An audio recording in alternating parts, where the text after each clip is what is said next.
At this time, as I said, I'd like to introduce the Commissioner of the CAA, Joe D'Antonio, for some remarks about today's exciting announcement. Commissioner? Well, thanks, Rob, and good afternoon to everyone. Hope everyone's having a great day so far. I'd like to begin today, if I could, with just a few thank yous. First, to the media that have joined us today, thank you for taking the time to be with us and for your continued coverage of the CAA and our member institutions. To our presidents, chancellors, ADs, and SWAs, some of whom have joined us this afternoon, thank you for all you continue to do to move our conference forward. It is your willingness to think creatively and strategically as to what is best for your institution and our conference as a whole that allows us to make announcements like the one we have made today. To our friends and partners at CBS Sports and Flow Sports, thank you for your professionalism and flexibility during our negotiations. Many times when partners work together to understand the wants, needs, and desires of each other, great things can be achieved. Today is truly an example of that. To our media rights representatives at CSMG, Collegiate Sports Management Group, Mike Schreck, Ray Katz, and Dan Gerard, thank you for your input and guidance along the way. And to the CAA staff, thank you for all you do each and every day to service our membership at a high level. We are truly fortunate to have each one of you as part of our organization. By extending its media rights agreements with Flow Sports and CBS Sports, I'm sure all of you by this point had a chance to see our press release. The CAA has truly constructed a multifaceted media model. This model combines the worldwide streaming platform of Flow Sports, the linear television reach of CBS Sports, while also allowing CAA institutions within certain parameters the opportunity to air their basketball, football, and Olympic sport content on local linear television. This is truly a great day for the conference as we announce this extraordinary media rights package. It is one that is completely unique to the college landscape and will provide unprecedented exposure to each CAA institution, as well as our coaches and student athletes. Over the life of these agreements, over 1,200 games will air annually on Flow Sports. Essentially, other than our men's and women's basketball games that will air on linear television, all games that are produced by the CAA will air on Flow Sports on the digital side. The CAA's 24-game national linear television package for its men's and women's basketball programs is among the best of any mid-major conference in the country. Through the shared vision of our presidents, chancellors, ADs, and conference office, the CAA has risen from literally last in the country relative to national linear television appearances to almost the top among mid-major conferences. As of 2017, the CAA had 0 national linear appearances. 6 years later, the CAA has the opportunity to have up to 24 national linear appearances and essentially be ranked number 2 among mid-major conferences behind only West Coast Conference. So with that, Rob, I'll conclude my remarks. Again, thank you to the media folks that have joined us. I'm happy to take any questions that folks may have this afternoon. Now, a lot of folks going to ask the same question. Is that contract as legit as you think it is? Is that contract with Flow and CBS really all it's cracked up to be? Let's do a quick, lazy explanation. Would be to say that James Madison left, and the reason why he left because of the contract with Flow.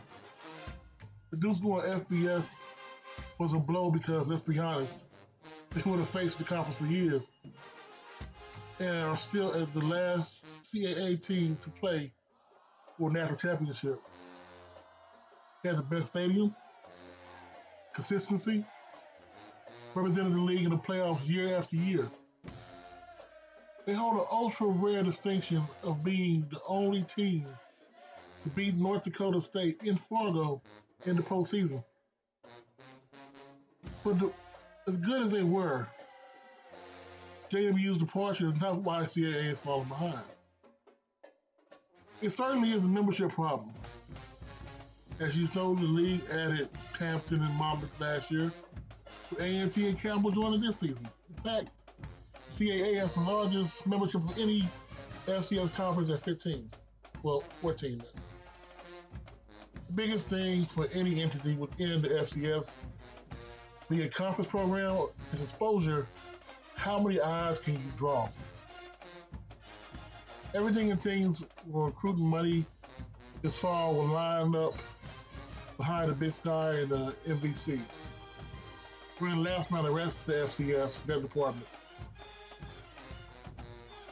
2 years ago, Big Sky signed a big deal with ESPN for all league games ranging from football, basketball, volleyball. The network subscription base for $9.99 a month. You can watch any Big Sky game wherever you want. Part of the audience of ESPNU, ESPN2, paid dividends last year when enough people saw it was going to the conference to get college game day. Now, let's go ahead and say this right now. If you wanted to drop an additional $149 a year or $12.49 a month, you can sign up for Flow Sports. The service is currently partnered with the CAA to view their games. But with the quality that you'll be getting, I'm not sure it'll be worth it. I want to let you know something. University of Delaware is also leaving because of lack of vision, lack of eyeballs on the team. So they won't get the same vision. A&T was brought in because they were the 4-time defending back-to-back undisputed national champion for black national champion. Figure partnering them with Hampton, you could get in some of the HBCU crowd. At the time, with Deion Sanders running wild in the SWAC, A&T was considered the foil to Deion Sanders. As we've seen, that hasn't happened. So what good would having an HBCU when they're not bringing vision, not bringing the eyes to the products? We know HBCUs, some of them are hell-bent on going to FBS level. We know A&T is one of those. But the Continental Flow doesn't get the eyes that A&T wants. Doesn't get the vision A&T wants. Hampton is cool with that.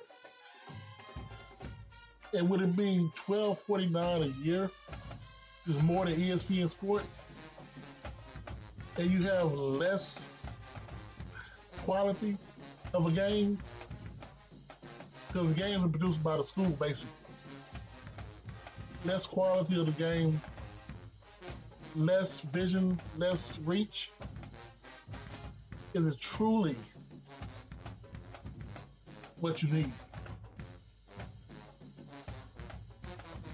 Is it better for A&T to change conference again? Because one thing to go from being a powerhouse HBCU conference winner, Celebration Bowl winner, dominant team, beating Group of 5 schools like East Carolina, to being the worst team in the CAA. That's the question. What's your answer?